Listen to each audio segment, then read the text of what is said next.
好的，好的，陈老板。那除了老太太年轻不考虑啊？我跟你说啊，我给你发的几款产品都很好的。哦，那不是，不管保单大小都是客户，我们都很重视的。好的，好的，没问题。那先这样啊，再见。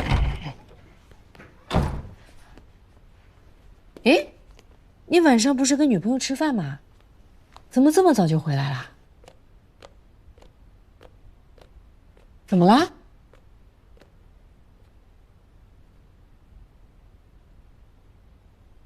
他要跟我分手啊？吵架了？说是气话吧？我也希望是气话，但是不像啊。为什么呀？这么突然，总得有个原因吧？我也不知道为什么，他什么也不说，我也不知道我做错了什么呀，我不知道现在该怎么办。别着急啊，有空我找乌雅聊聊。大姐，你真的能帮我吗？放心，还没有我劝不动的人呢。估计小情绪，没事的啊。哎，我先跟你说说工作上的事情。那个菜市场的陈老板最终就决定给他76岁老母亲买一份基础的医疗险，你帮他操作一下啊。自己马上操作不就行了吗？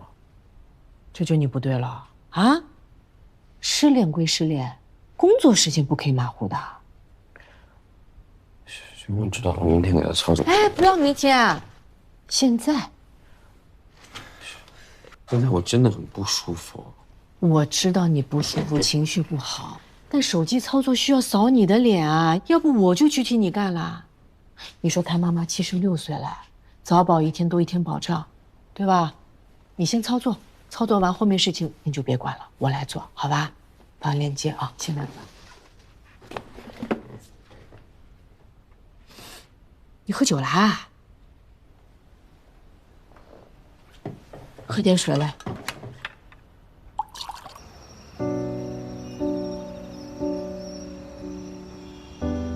老丹，你是不是想妈妈了？啊，想妈妈了？哎，你看，他说他想你了。妈妈跟我开玩笑呢，是不是？你看，看，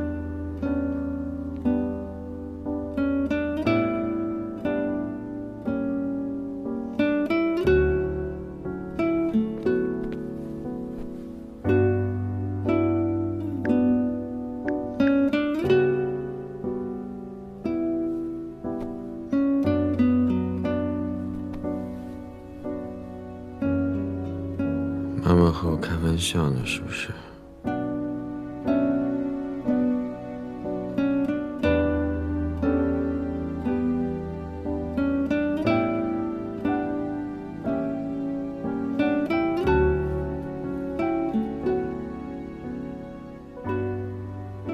小雅，你看，你看，老丹这肚子，啊，是不是变大了点儿？最近吃的可好了。宝丹刚才跟我说，他特别想你，他想见你，我也想见你。你给我回个微信好不好？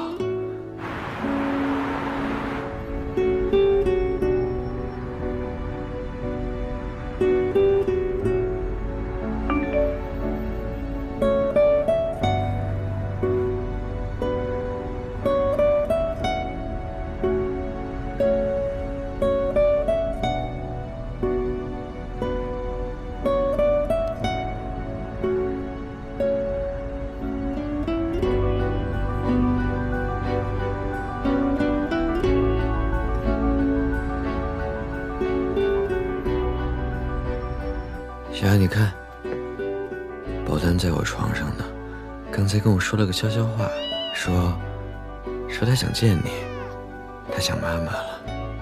你看，宝丹叫妈妈，妈妈和我开玩笑呢，对不对？你说妈妈，我想见你。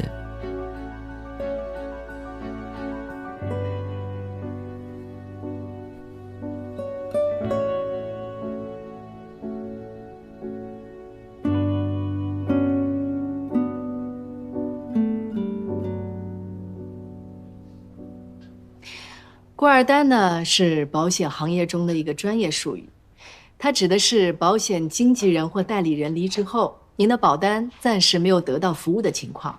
遇到这种情况，您可以拨打保险公司的客服电话，公司会根据实际情况再次指派业务员。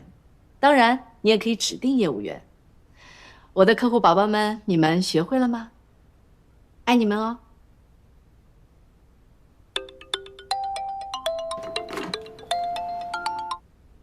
哎，陈老板你好。啊，没呢，这才几点就睡觉？你说。啊。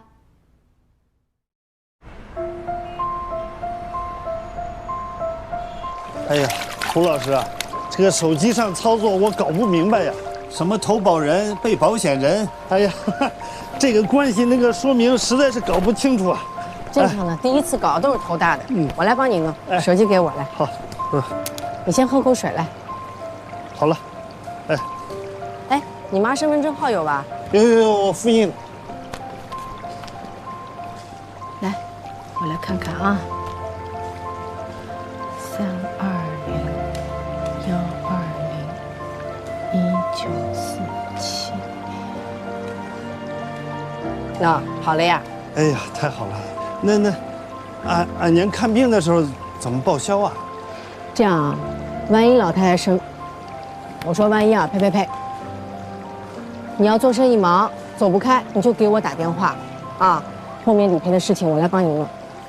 我这保险卖掉了，后面的事儿你们也管？我不是早就跟你说过了吗？一个负责任的保险业务员，开单只是第一步，后面所有事情你给我来个电话，我100样都要管的呀。太好了，那我和我老婆吵架管不管？管，我要是管不好，我就请居委会上门管，劝到你们和好为止，好吧？好，哎呀，胡老师真是太感谢您了。你看，在我这儿也没给你赚到多少钱，还这么麻烦你。我呢，肯定是想找客户开大单的，对吧？那谁的钱不是大风刮来的呀？你害怕上当，这都正常的。我们呢，就从小单开始做起，你也先感觉我胡曼黎做事靠不靠谱。反正我家里住哪里你都知道的，我跑不掉的呀。行，那以后你要买海鲜，一个电话，不管多少我都给你送家去。谢谢啊。先拿2条鱼回去吃啊。哎，陈老板，不要忙，家里今天没有人吃饭的。新到，我接个电话啊。喂，曼黎啊，哎，怎么回事啊？你说的那个理赔被打回来了，你得跟我问去啊。为什么？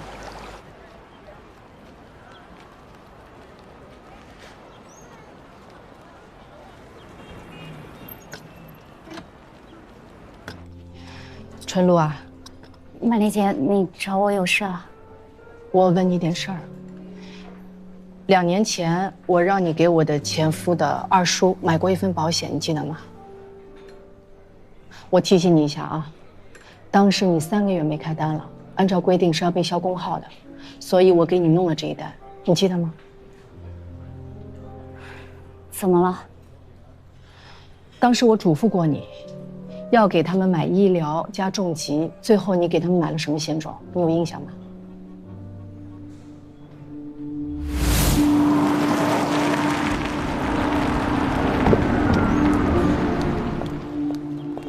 曼丽姐，曼丽姐，二叔二婶儿，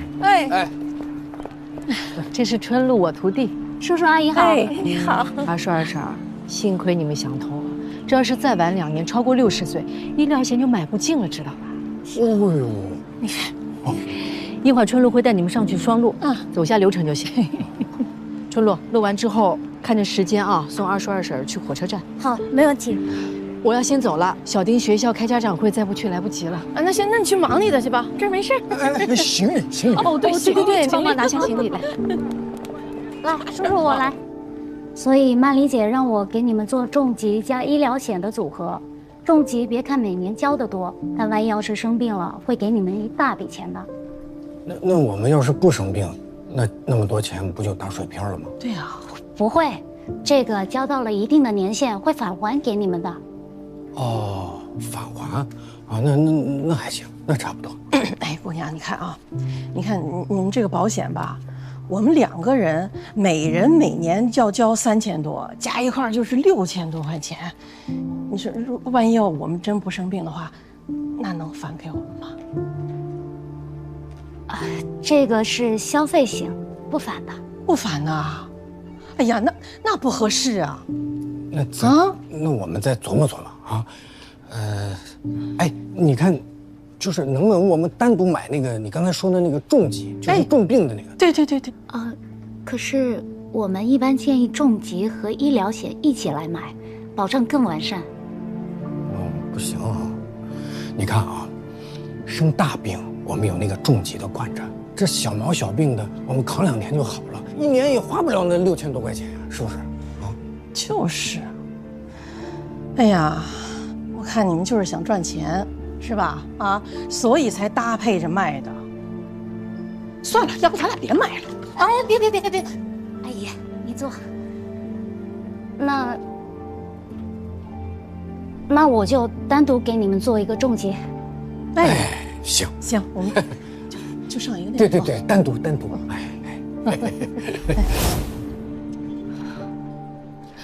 这么重要信息怎么不告诉我啊？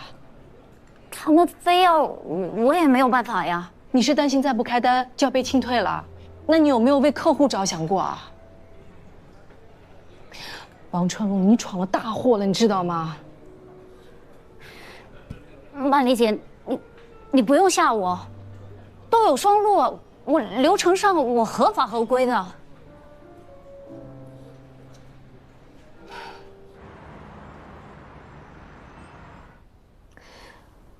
那按照你这么说，就没有别的办法了。我已经说过春露了，不过从流程上来看呢，他确实也没什么问题。这件事情，恐怕也只能这样了。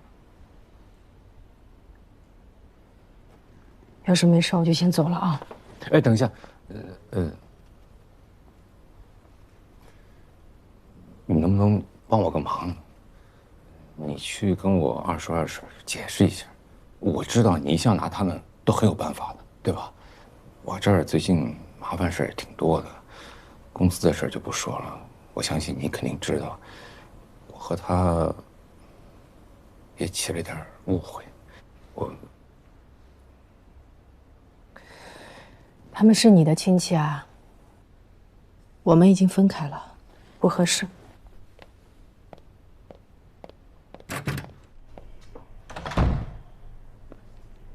自作自受，我给。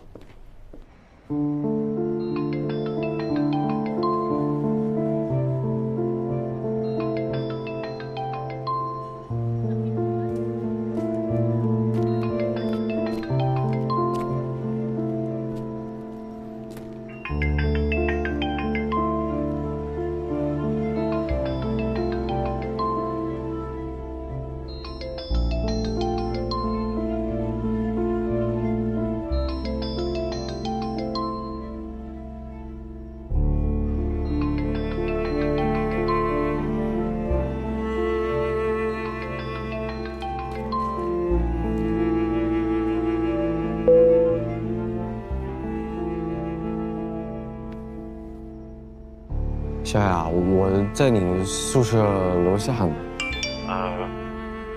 宝丹想你了，他说他想来见你，你要不要下来跟他见一面啊？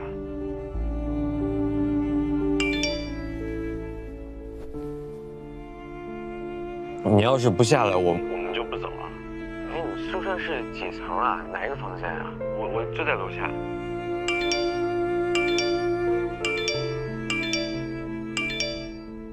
不是，小雅，你回个微信，你回我一下，你没事吧？你不会睡了吧？你肯定没睡，对不对？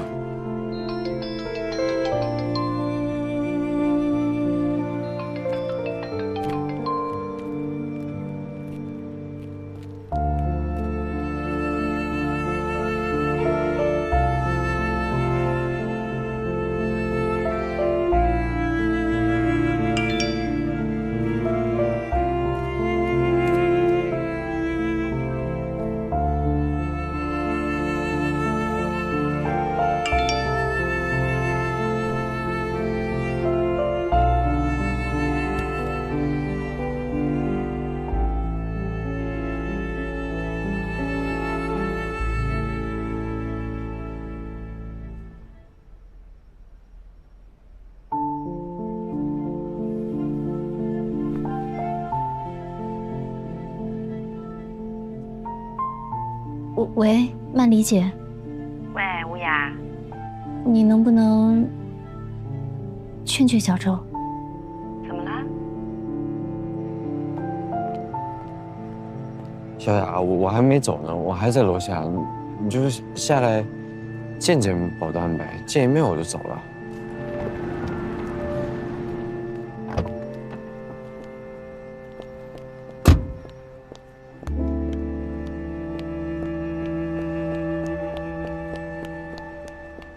你在干嘛？跟我回去，走。保单要见吴雅，我带保单来见吴雅。来，跟我回去。我不回去，保单今天见不到小雅就不走。你想干嘛？死缠烂打，小心吴雅报警抓你了。随便，反正我今天就要见到她。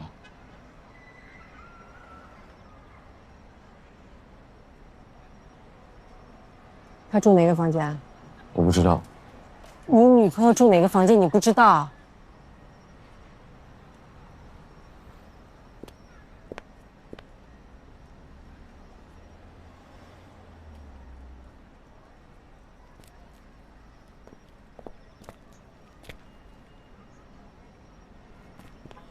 小雅，你在几层呀？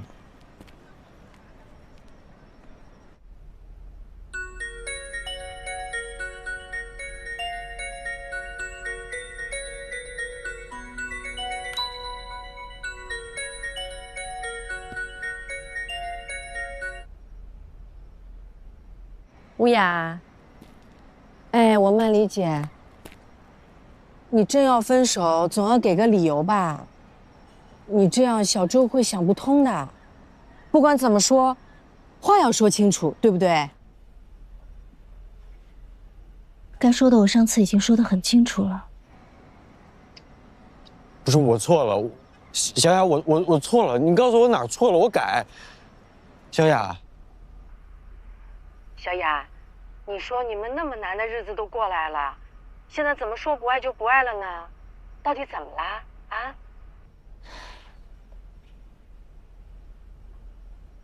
他太自我，太自私了。他的心里除了他自己没有其他人。或许我从来没爱过他，我爱的只是想象当中的他。真正的他从来都不值得我爱。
陈总监，您的快递，谢谢，不客气。小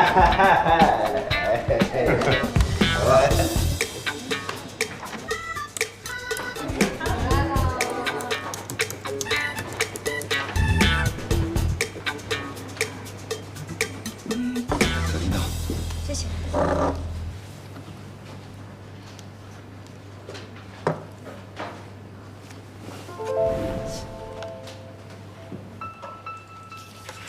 啥情况？前任了，除了嬉笑怒骂，还有什么尴尬的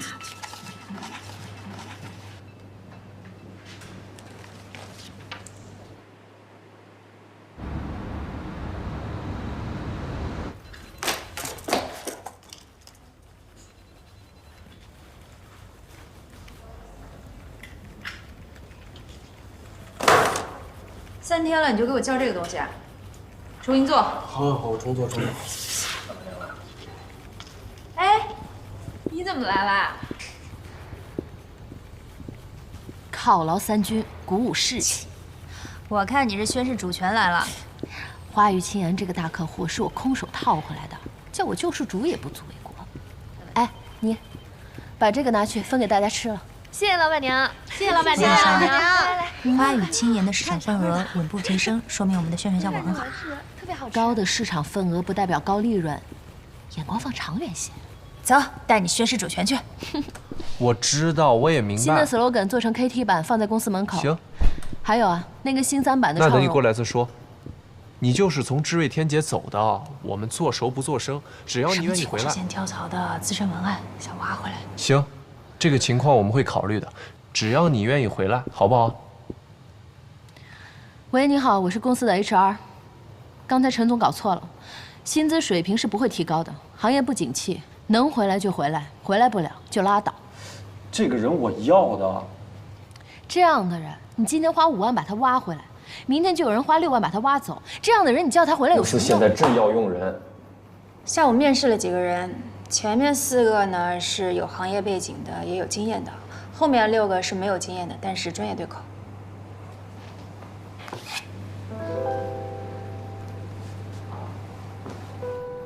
下午面试我也参加，有问题吗？没问题，你们聊。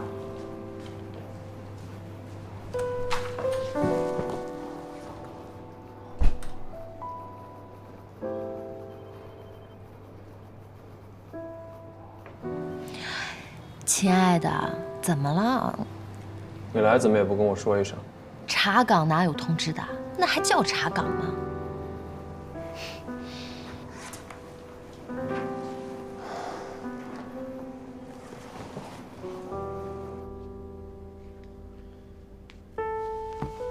你还不睡啊？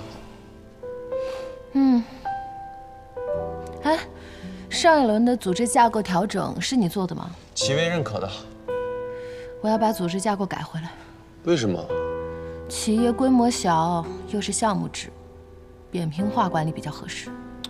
朝令夕改，这不太好吧？你质疑我？我哪敢啊！是你把公司从破产的边缘挽救回来，但我才是公司老板嘛。你要朝令夕改，你至少要经过我的同意吧？我单枪匹马去刻花语青言的时候，也没经过你同意啊，陈老板。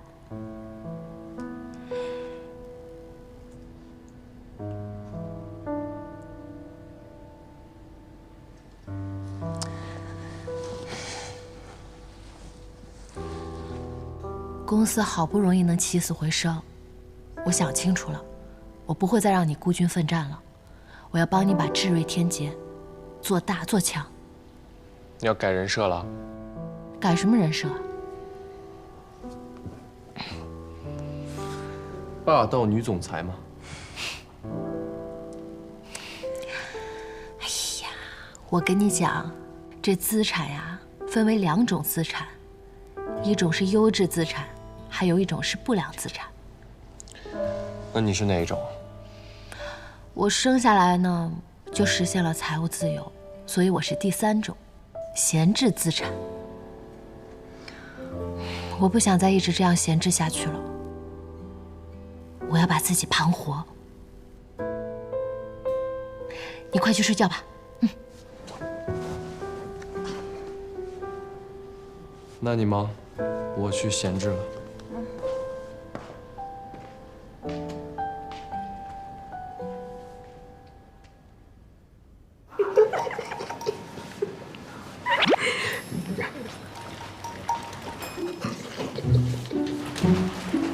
老大，那个花语青言的样品。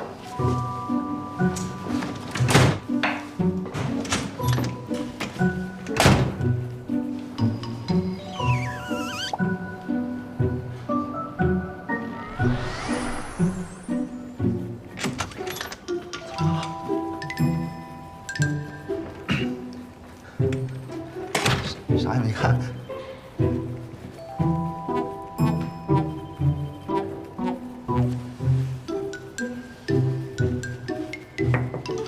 请进。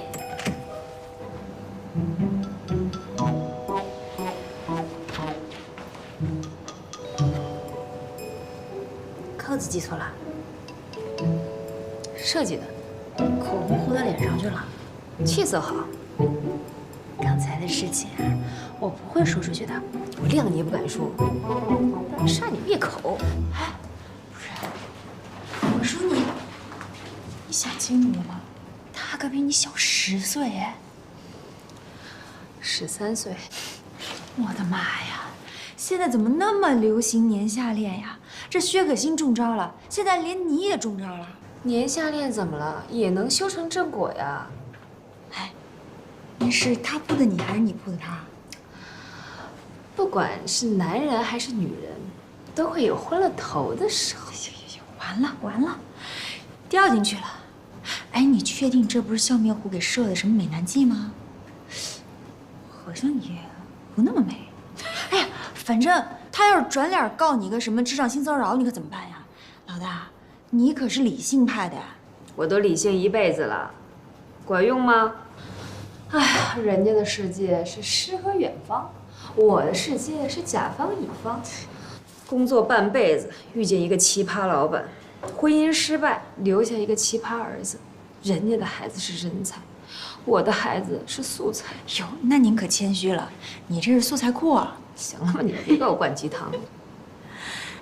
那你这也不能饮鸩止渴呀。我做做梦不行吗？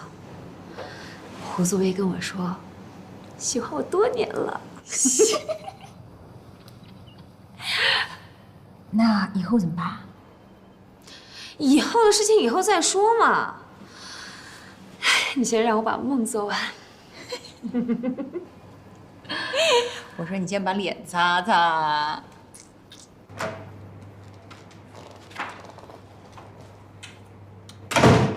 又在干什么呢？霸道女总裁。查条款啊，号称弹性工作，其实就是鼓励加班。11点之后打车报销，也是鼓励加班。请进。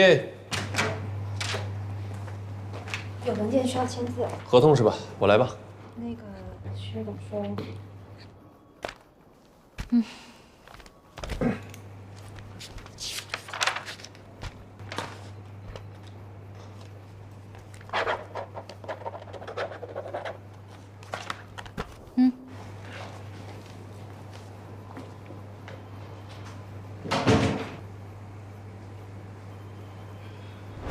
沈总，你说现在当老板是不是最容易了？签字盖章、发号施令，让他干这个，让他干那个就行了。那陈董你会什么呀？我会签字盖章、发号施令啊。不过现在大家都不认我这个陈董了，认什么薛董？对，人家都叫他薛董，叫我小陈，小陈就行了我。他也是望夫成龙嘛。他这是刷存在感。他爸就想要个儿子，遗憾了30年了。现在他证明了，女儿也能顶门立户了。那你不应该为他感到高兴吗？我特高兴，我现在特别高兴。那你还跟这儿吐槽1个小时了？明姐，我是想要你的忠告。转发锦鲤，然后去买彩票，中了你就扬眉吐气了。钱不重要，我想要的是自尊，哪怕一丁点面子也行啊。他跟你说的？哎呦，你也考虑一下他的感受。他的感受重要还是公司盈利重要？真是。可心啊，你自己好好想想，你是为了你自己还是为了他？什么意思啊？我当然是为了我们俩。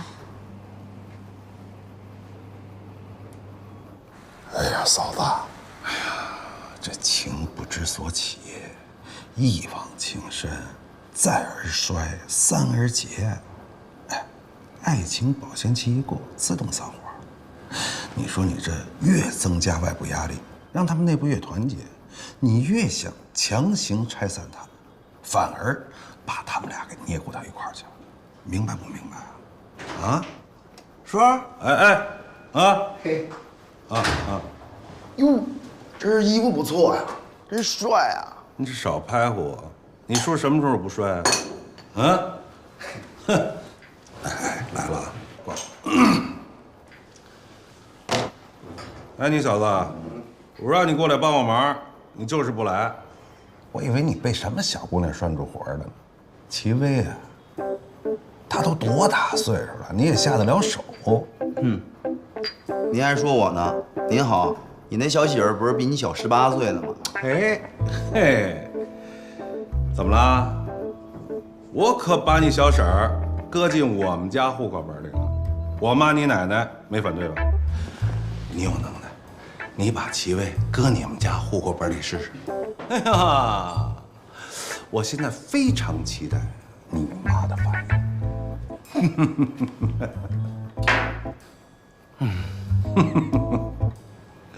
侄子，你呀，只要不结婚，你想怎么谈恋爱，叔都支持你。消磨青春，消磨理想，损害身体，这都不是大事儿。听我句话啊，所有的爱情都有保鲜期。你呀，等你这热恋劲儿过了，咱们再做决定，好不好？我嘿，哎呀，你什么时候长大的？我就喜欢他。那行，喜欢就跟他好，不结婚，好不好？外卖，来。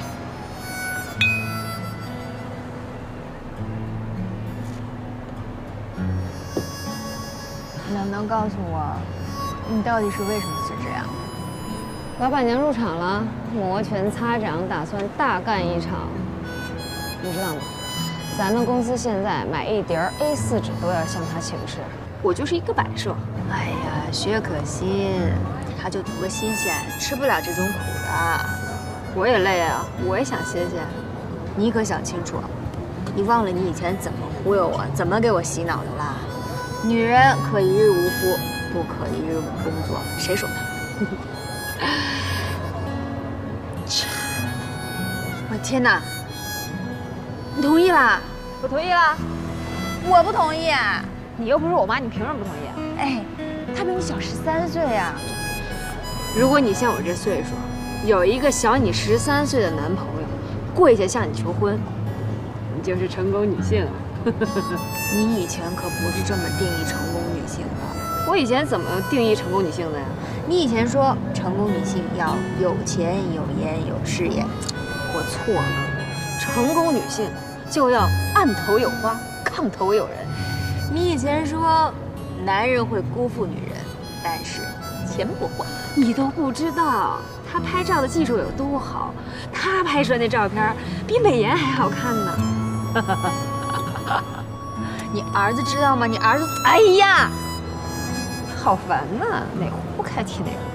我告诉你，你有一个小自己13岁的男朋友敢蹲下来给你拍照，那就是稀有物种。老娘才不管那么多了呢。那要以后后悔了怎么办？等我后悔那天，我已经在养老院里面晒太阳了。好吧，好吧，你真是吃了秤砣铁了心了。可是你走了公司怎么办呢？把握机会。哎呀，突然间我的小心脏有点颤动，感觉我的小可爱在想我。哎呀，我真的要吐了，你快走吧你。肯定是想我了。哎呀，喝酒了，喝多了，走不了了，你来接我呀！啊，喝酒走不动了，头晕啊，头晕晕的呢。那一会儿见了。我的天，你怎么现在这么恶心呀？我真的要吐了。怎么了？这叫身不由己，你知道吗？哎，你说爱情这个东西啊，真是不讲道理。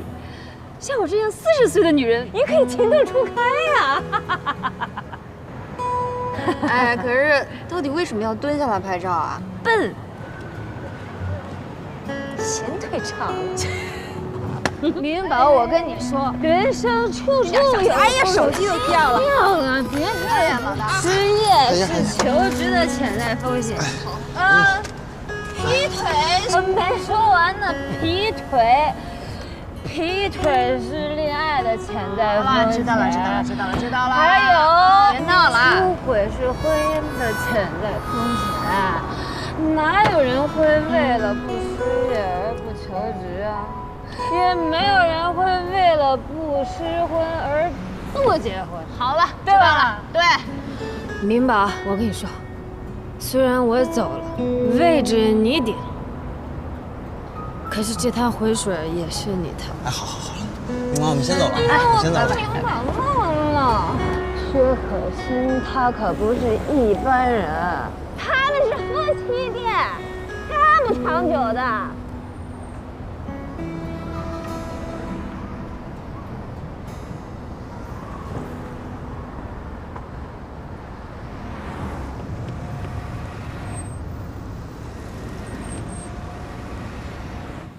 听说今天陈董跑去沈总监那儿吐槽去了。沈总监可是薛董的人，我这不是自己找死。我发现你没想明白，我出去拉客户、维关系、做组织架构调整，不都是为了帮你吗？薛大小姐，你就应该十指不沾阳春水，贵人不踏贱地儿，好好在你家做大小姐。我跟你结婚，你一次性投资，终身回报，你还想怎么样？一山不容二虎。哪怕是一公一母。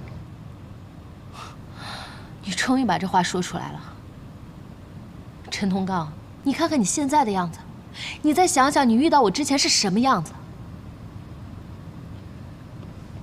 薛可欣，你知道什么最可怕吗？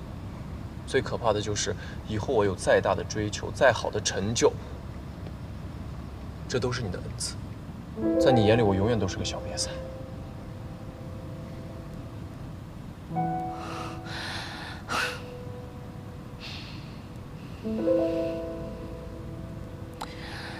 喘不过气来。哎，薛可欣，薛可欣，你干嘛？哎，有车，危险！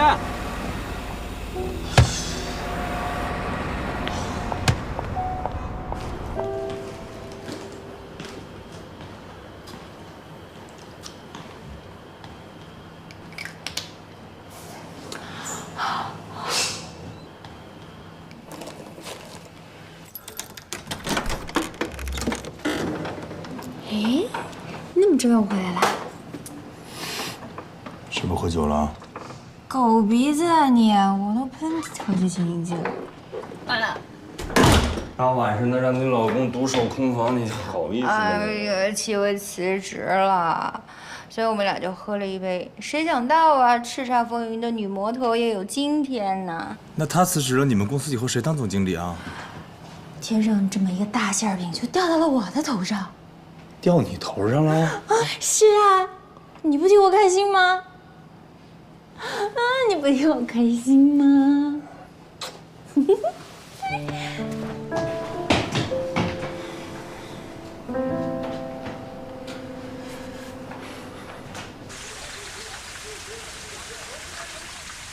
杨真，快来吃饭了。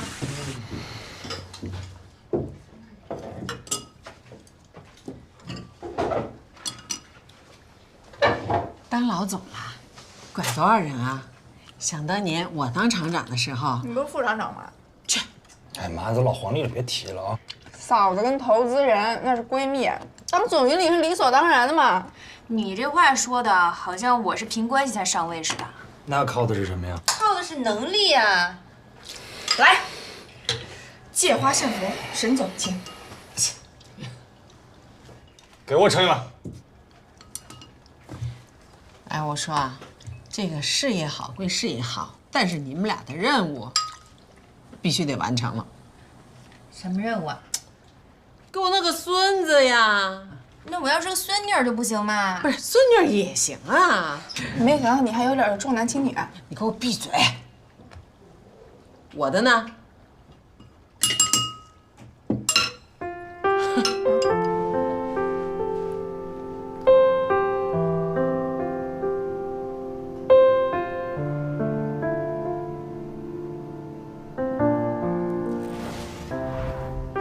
每个品牌主和广告代理公司的平均合作期，你就直接告诉我，用了你的广告，每个省能卖出多少台车？肖伯纳曾经约过，所有的专业看上去都像是针对外行。郑叔叔，我不能蒙您啊，那包治百病的都是因为甲方把所有压力全都放在了营销上面，甲方也是需要教育的。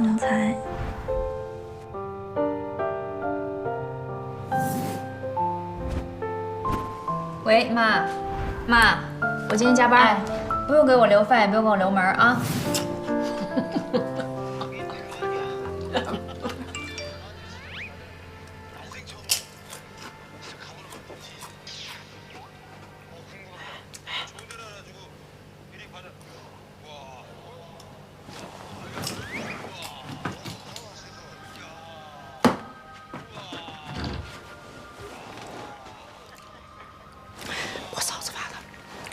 说了，早点睡，不回来了，又不回来了。这俩人老不见面可不行。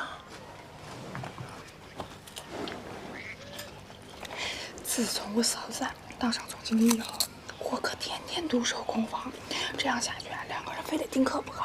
什么叫丁克？就不生孩子呗。那怎么行啊？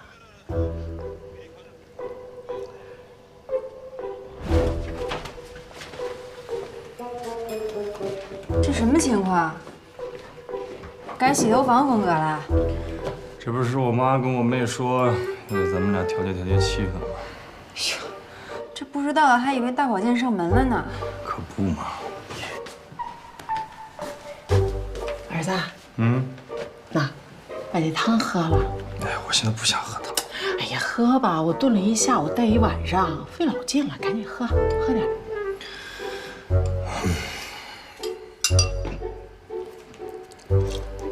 怎么样？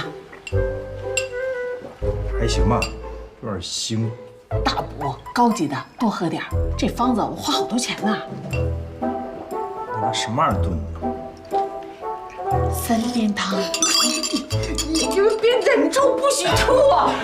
哎呀，你人都不需要这玩意儿。哎呀，有则改之，无则减免。哎呦，你喝点。哦，我不要，谢谢妈。哎呀，你们两个什么情况啊你？妈呀！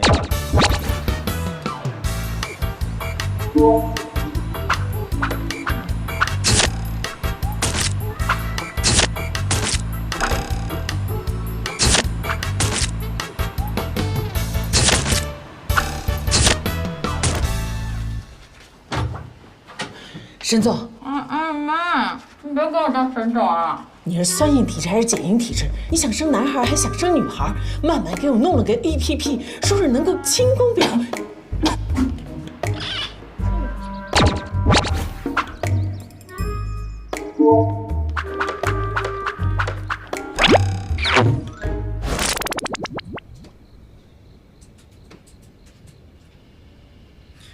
你还睡不睡觉了啊？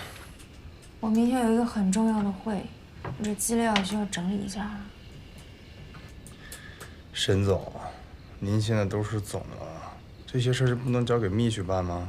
那也不是什么事儿都能让别人代替的呀。这要生孩子能让别人代替的话，我倒是求之不得呢。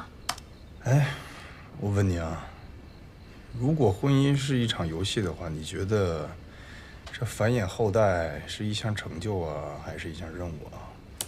成就？如果是成就的话，你说为什么那么多当了爹妈的人还吐槽生活品质下降呢？那就是任务。它如果是一项任务的话，为什么还那么多人乐此不疲的前仆后继呢？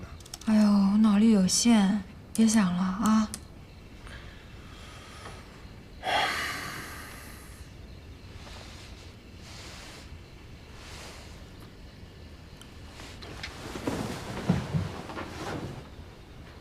干嘛呀？打呼噜，自觉回避。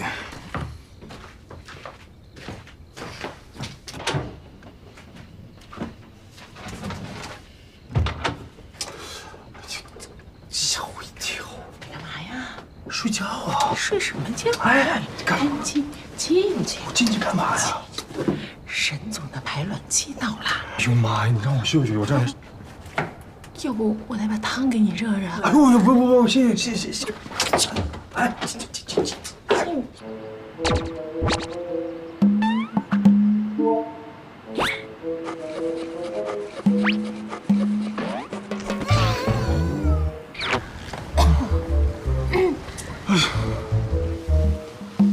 怎么回事？你是不是最近太累了？还是我哪儿让你不满意了？咱们俩得把这原因给找出来吧。哎呀，找什么原因？失败的原因呢？谁失败了？咱俩呀。哎呀，我说你是不是有点过度紧张了？我紧张，是你紧张才不行的好吗？谁不行了？我没不行，我那是不想。你是看见我不行，还是看见所有女的都不行？哎呀，有区别吗？区别大了。老婆，咱们俩就不能要要一个顺其自然的宝宝吗？咱们俩怎么不顺其自然了？咱们也没把什么精子卵子放在一个试管里。哎，大叔，那以后就能不能不要用那些那个优生的那个专业的术语来描述这件事情啊？什么清宫表，什么排卵期，什么基础温度，什么精子存活率，以后一概别提啊！本来挺好的，被一时无全都被你弄废了。你有什么毛病啊你？沈总，我不是你必须攻下来的山头，也不是你必须要炸掉的碉堡。跟你说啊，从今天开始休战3天，还有明天你把这些乱七八糟玩意儿都给我撤了，看得我真的是，你别扑我了。这乱七八糟玩意儿是我弄的吗？我扑你了，不是你妈让咱俩抓紧时间完成任务呀？我告诉你，你这是心理障碍，你得去看心理医生。我。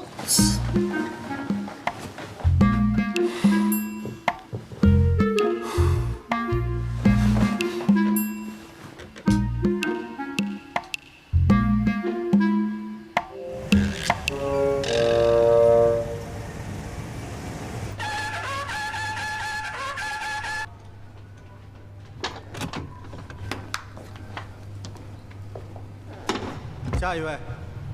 哎，你生理层面没啥问题，建议你去看一下心理医生。心理医生？大家放一放手里的工作，给大家介绍一下我们的新同事，她叫杨曼曼。哎，小李啊，今天是不是要带客户看房？对，约了10点。哎，那正好，你带她1天。不用，我有经验的，不用人带。正好熟悉一下周围的环境。你有电动车吧？有啊，我现在去取。过来，我跟你讲，他是老板的亲戚。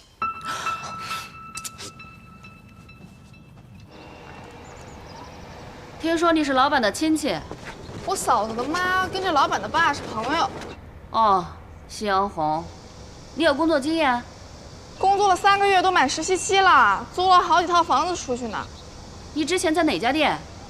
就街拐角黄色门脸那家。三山房产。啊，行里都在说三山房产被一个实习生报警给端了，那个人不会就是你吧？就是我啊。走了。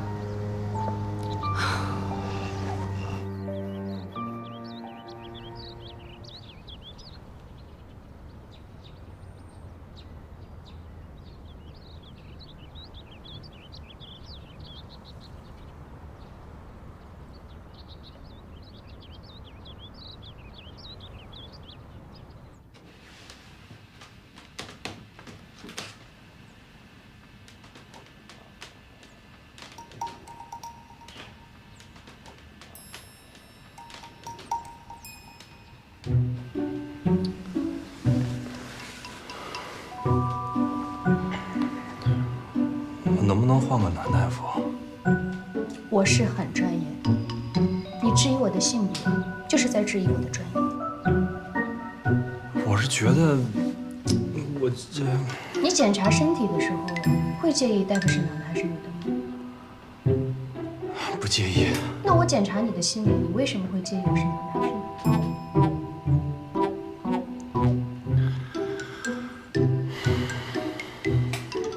你说你们女人是被什么定义的？家庭。她是谁，在于她是谁的妻子，谁的女儿，谁的母亲。我们男人是被工作定义的，头衔、职称、年薪、办公室的大小、手下人的多少。要是没有这些啊，我就不知道自己是谁了。自我认知缺失。自从被放假以后啊，出门都戴着个帽子，都低着头走，生怕碰见熟人，然后问我小杨啊，哎怎么着放假了？我要是跟人家说我放假了，人家肯定在背后嘀嘀咕咕说你看小杨没本事，天天在家待着。缺乏价值感。哎，大夫，你能不能别把这鉴定结果念出来啊？你这宣判似的。你身体有什么症状？身体什么症状？失眠、食欲不振、精神恍惚。哦，这些都有。夫妻生活是不是不和谐？不是大夫，你们这不是心理诊所吗？你怎么聊到生理了？你会因为是女人问你这个问题，你就觉得被冒犯吗？你老婆是不是很强势？你妈是不是很强势？你的童年是不是有缺陷？你才有缺陷。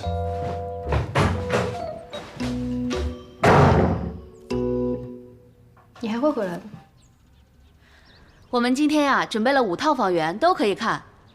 户型图，一会儿看那套呢，2房朝南，1房朝北，西边套。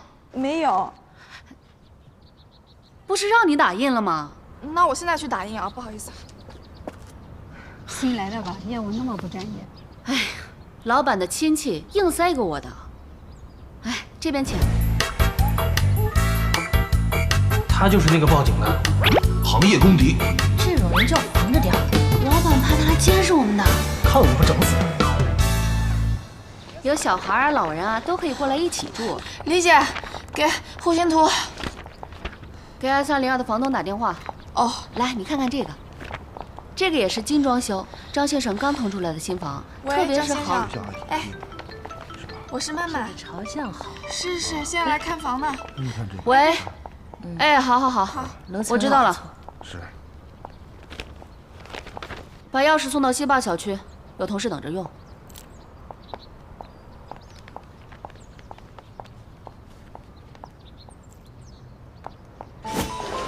您好，我刚才给你打过电话，我是简宁的女朋友，麻烦请通过我一下，和您太太有关。你好，你终于肯加我了。简宁是谁？智瑞天杰的，跟你太太是同事。所以呢？我俩在一起2年了，感情一直挺好的，但是他就是不想结婚。直到前几天，我才发现问题在哪儿。他还在经常的接送他前女友上下班，而这些照片是我在他电脑里发现的。为了保护对方的隐私，我特地打了马赛克。我男朋友正是因为对这个马赛克女孩旧情难忘，所以才不肯跟我走向婚姻。这是谁？应该是你太太吧？哎，今天简宁给我讲这个笑话，我笑了一早上。简宁是谁啊？我的一个同事呀，你见过的。等会儿送你啊。不用，有同事的顺风车。